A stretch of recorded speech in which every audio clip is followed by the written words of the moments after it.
हमारे वंशज थे, राम और कृष्ण के मानने वाले हम ही थे, और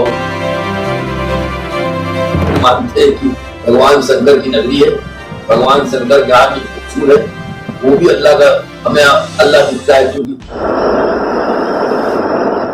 इस वक्त बनारस में जिस तरह की गर्मी पड़ रही है, ईस्ट स्ट्रोक के शहरों में एक इसका नाम है।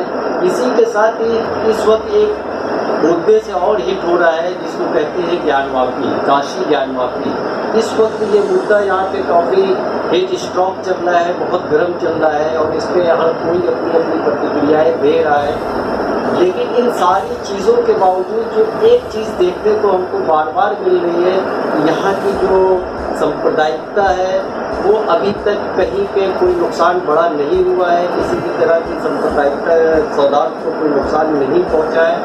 इस वक्त हमारे साथ सरफराज अहमद जी हैं जो राष्ट्रीय बुनकर एक्शन कमेटी के राष्ट्रीय अध्यक्ष और संस्थापक हैं। अब ये काफ़ी डिबेट में जा रहे हैं, हम इनसे बात करेंगे, जानेंगे कि आखिर ये जो मुद्दा चल रहा है इसका अंत क्या है। और इसको ये इस वक्त हर बनारस की जुबान पर सिर्फ और सिर्फ ज्ञानवापी है। आप इस पूरे मुद्दे को किस नज़रिए से देख रहे हैं, पहले तो ये बताइए। राष्ट्रीय अल्लाह के नाम की बुनियाद करी करने वाला, क्योंकि बनारस कदीमी रवायत और तहजीब का है और हमेशा से बनारस से एक मैसेज जाता रहा है राष्ट्रीय सद्भावना का और राष्ट्रीय एकता का। इसीलिए हमारी संस्था भी इस पर काम करती रही, राष्ट्रीय सद्भाव को बढ़ाने के लिए राष्ट्रीय सद्भावना मिशन यात्रा निकालती रही है और खिदमत खल्क को हमेशा तरजीह देती रही है। और बनारस को हिंदू मुस्लिम एकता और बनारस के बुनकर और ताने बानों को हमेशा लेके चलते। आज माहौल जो बनारस का मौजूदा माहौल है, उस माहौल के मद्देनजर कुछ कशीदगी तो बढ़ी, इसमें दो राय नहीं। अब कशीदगी बढ़ाने वालों में मीडिया भी रोल रखती है और जो दीगर ताकतें हैं, जैसे मिसाल के तौर से हम एक बात कहना चाहते हैं कि आज कल असदुद्दीन ओवैसी साहब को बैठा कर मीडिया घंटों उनको टाइम देती है और उनसे मूल बातें कराती है, और उसके बाद भावनाओं को, हिंदू की भावनाओं को भड़काने का काम करती है। ऐसा कहीं भी मैं इससे इत्तेफाक नहीं। दूसरी वक्त वैसी बार बार इस बात को कह रहे हैं कि दूसरा बच्चे जिसको शिवलिंग बता रहा है वो फव्वारा है, तो क्या आप असदुद्दीन ओवैसी के इस बात से इत्तेफाक करते हैं? देखिए, बात से इत्तेफाक उनके स्टाइल, उनके बोलने और उनके जो टाइम देने से इस मौजूद को हवा दिया जाना। देखिए, जो भी मैटर है, जो दावा पेश किया गया, जो हमारी 4 बहनों ने माँ गौरी के पूजा अर्चना के लिए दावा दाखिल किया, पिटीशन दाखिल किया। पहले तो पिटीशन ही गलत थी। पिटीशन में हर दीवानी का फंडामेंटल रूल होता है कि जो दावा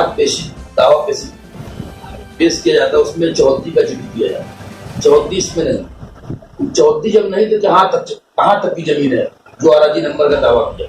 फिर आपने कमीशन कराया कि उसमें पूजा अर्चना के लिए हम जो है मांग करते, तो उसके लिए कमीशन दाखिल किया गया। कमीशन में अभी कमीशन शुरू ही नहीं हुआ तब तक आपने एक पत्थर मिल जाता है जिसको हम फव्वारा जो हमारे यहाँ है, आप उसको दावा करते हैं कि ये शिवलिंग है, और अभी कमीशन दाखिल नहीं हुआ। उसके पहले वजूखाना सील, पेशाब खाना सील, जो फंडामेंटल राइट्स हैं पेशाब खाने का और ये मुश्तरका रास्ते की, सब तो कभी नहीं बंद होना चाहिए। गोली बंद, खैर मैं उस पर सवाल नहीं उठाना चाहता हूँ, माननीय न्यायालय का मामला है, मैं तो कहना चाहता हूँ, आप ही ये सवाल कर रहा हूँ, माननीय न्यायालय का मामला है। मगर कहने का तात्पर्य ये है कि अगर कोई पिटीशन दाखिल की गई है, दीवानी का जो फंडामेंटल स्टाइल है, अगर उसमें कोई आप जिसको कह रहे हैं कि भगवान शिवलिंग मिली है या जो भी दी, इसलिए पिटीशन आपको दाखिल करना है, नया दावा दाखिल करना पड़ेगा। एक ही दावे में सब चीज समाहित नहीं हो सकता, सब चीजें कोर्ट से आपने मांगा क्या है और क्या बात कर रहे हैं, और दूसरी बुनियादी चीजें कि वहाँ क्या है नहीं है, ये तो कोई फैसला न करेगा। हम तो कहीं रहे हुआ है और हर मस्जिदों में रहता है। जैसे कि बनारस को का एक नाम काशी के साथ साथ शिव वाला भी कहा जाता है, यानी यहाँ घर घर में शिव का वास। कहीं इस पूरे प्रकरण को इस आस्था के नजरिए से तो नहीं देखा जा रहा है, तो आप उसका सम्मान क्यों नहीं करेंगे? तो देखिए, राष्ट्रीय मैं वही रहा हूँ कि ये भगवान शंकर की नगरी है, कड़ कड़ में शिव का वास है, मगर यहाँ पर कौमी एकजुटती भी रही। हमने भी माँ गंगा के पानी से वजू बनाया है, नमाज़ें अदा की है, और हम मोहम्मद सल्लल्लाहु अलैहि वसल्लम के आइडियोलॉजी से इत्तेफाक रखते हैं। हम किसी जमाने में जो है हिंदू हमारे वंशज थे, राम और कृष्ण के मानने वाले हम ही थे, और ब्राह्मण समाज के अत्याचारों से हमने इस्लाम धर्म को कबूल किया।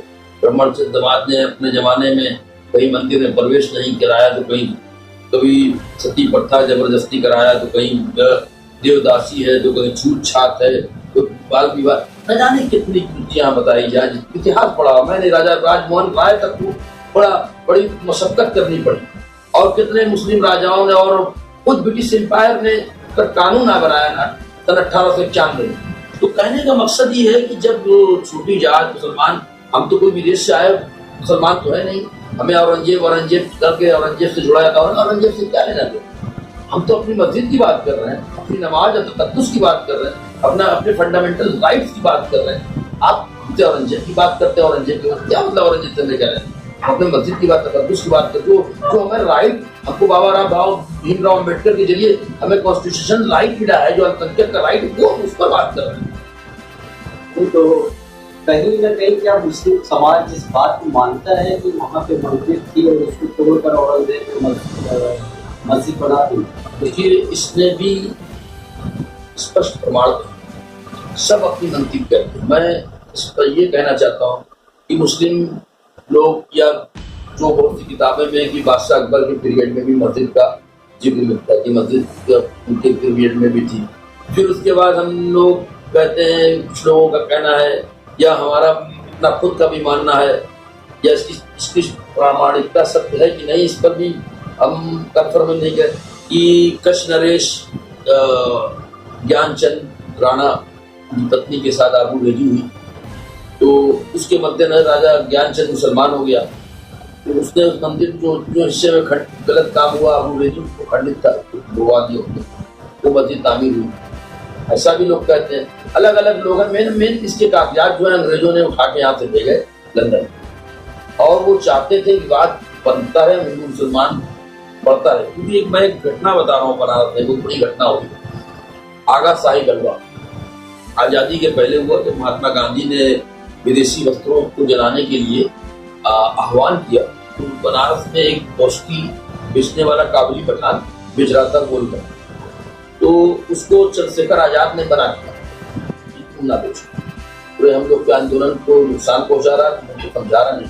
उसको 2-3 बार वार्निंग किया, नहीं माना, तो चंद्रशेखर आजाद ने उसको गोली मार दी, काबुली पठान।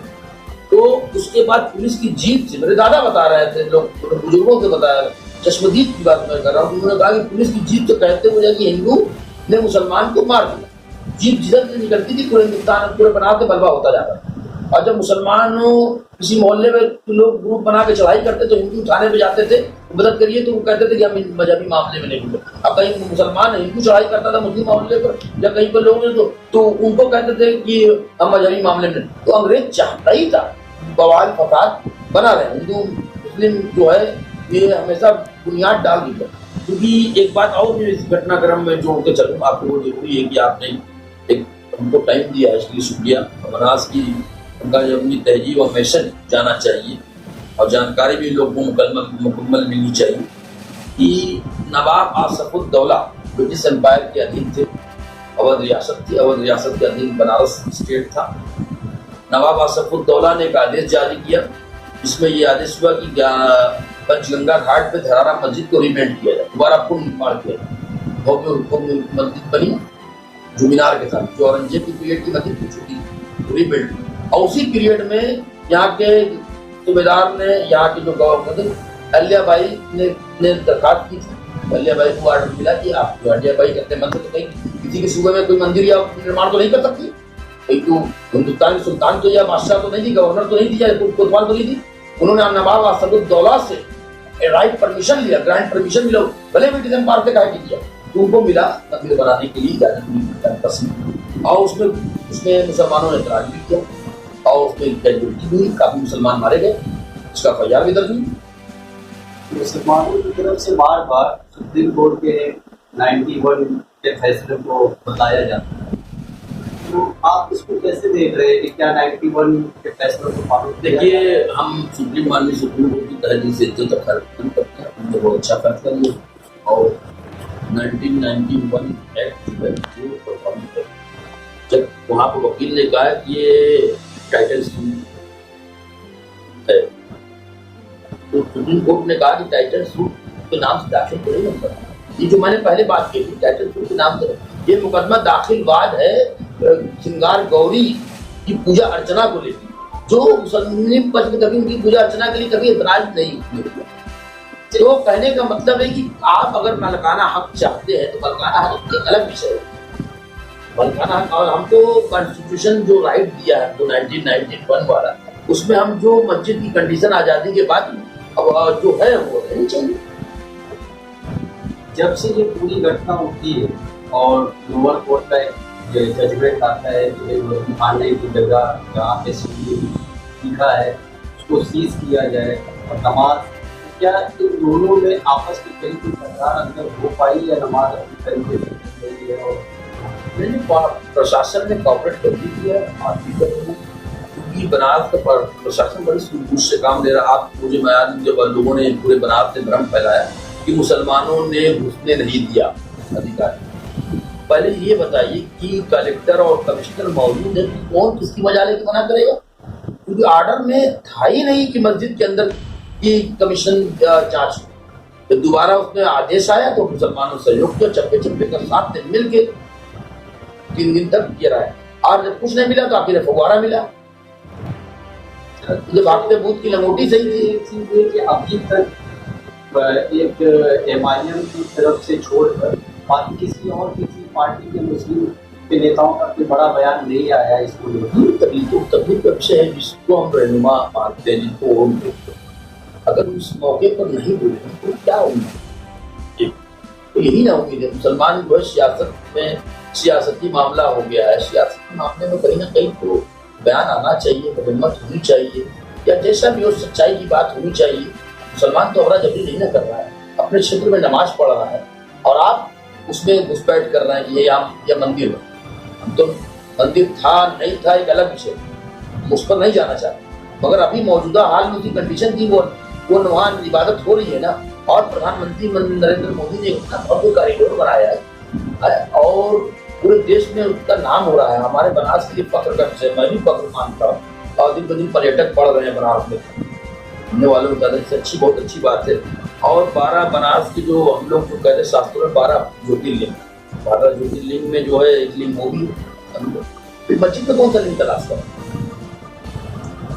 यानी वो वाला जो लिंग पूजा वो लिंग ज्योतिर्लिंग नहीं है, बना जो मस्जिद में जो जिसको फव्वारा हम कह रहे हैं वो ज्योतिर्लिंग है, जो है नकली का इसका मतलब हुआ छीटा मतलब। अब कौन सा लिंग तलाश करें? लेकिन जो है एक बार और बनारस का जो महंत परिवार है वो तो तस्लीम कर रहा है ये ओरिजिनल शिवलिंग है, और जो शिवलिंग खंडित है जिसमें छेदा है 14 सेंटीमीटर की ली गई है, कमीशन रिपोर्ट बता रही है। तो कहने का मतलब वो जब बता रहे हैं तो कैसे हो जाएगा? शिवलिंग की अपनी गरिमा है। अगर कोर्ट, सुप्रीम कोर्ट या लोअर कोर्ट कोई फैसला सुनाता है, मान लीजिए वो मुस्लिम पक्ष के अगेंस्ट, आप उसको मानकर उसको आगे फॉलो करेंगे या उसके लिए कोई और लड़ाई लड़ेंगे? कानून के दावा में आप बात क्या दाखिल करें, बाद में क्या मांगा है और आप क्या बात कर रहे हैं? जब पहले तो कानून ही हमको साफ बता रहा है कि 1999 वैसे एक्ट जो है कह ही रहा है कि बाबरी मस्जिद को छोड़कर जितनी भी उसके पहले बन चुका है, 1991 में तो संशोधित किया गया, उसको अमेंडमेंट करके और मजबूत किया, उसको सजा में तब्दील किया गया। ये ना करने वाले को सजा दी जाएगी और जुर्माना लगेगा। ये कानून तो आजादी के पहले ही बना हुआ था, सॉरी 1952 में ही बना हुआ है, इसको और अमेंडमेंट किया गया। तो हम कह रहे हैं कि आप ये मुकदमा दाखिल ही क्यों हुआ? या तो डायरेक्ट पिटीशन कहिए कि ये टाइटल सूट का मामला है, तो टाइटल सूट का मामला है तो कानून दखल अंदाजी कर रहा है। तो टाइटल सूट का मामला आप कहेंगे कि हमें मस्जिद चाहिए टाइटल सूट, तो टाइटल सूट में तो ये कानून आड़े पड़ रहा है कि जो कंडीशन में है छोड़ा जाए। फिर अब कहाँ ये देते रहेंगे हम? एक बात और बताइए, क्या इस पूरे विवाद से यहाँ के हिंदू मुसलमानों के बीच किसी तरह का आपसी मतभेद बढ़ा है?